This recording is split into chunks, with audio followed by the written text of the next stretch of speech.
আসসালামু আলাইকুম, সবাই কেমন আছেন? আশা করি সবাই ভালো আছেন। অনেকদিন পর আজকে আরও একটি সুন্দর রেসিপি নিয়ে আসলাম, চিকেন বিরিয়ানি রেসিপি।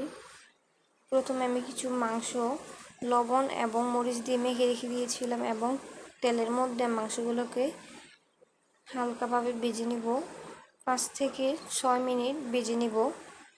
ভাজা হয়ে গেলে এখন এই মাংসের মধ্যে আমি দিয়ে দিব আমার পরিমাণ মতো বিরিয়ানির যে রেডিমেড মশলাটা আছে, ওই মশলাটা দিয়ে ভালোভাবে মাংসের সাথে মিক্স করে নিব। মিক্স করা হয়ে গেলে একটু জিরার গুঁড়ো দিয়ে এটাকে আমি কিছুক্ষণ কষিয়ে নিব।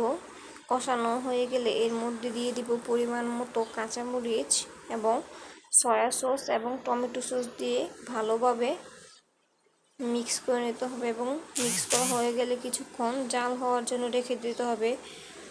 উপর দিয়ে তেল বেশি উঠলে এখন এর মধ্যে আমি আগে থেকে ধুয়ে রাখা পোলার চাল দিয়ে ভালোভাবে মশলার সাথে মিক্স করে নেব এবং মিক্স করা হয়ে গেলে এখন আমি এর মধ্যে দিয়ে দিব পরিমাণ মতো পানি। পানির পরিমাণটা হবে হাতের আঙুলের 2 গড় পরিমাণ। এবং সবার ভিডিওটা কেমন লেগেছে সবাই কমেন্ট করে জানাবেন।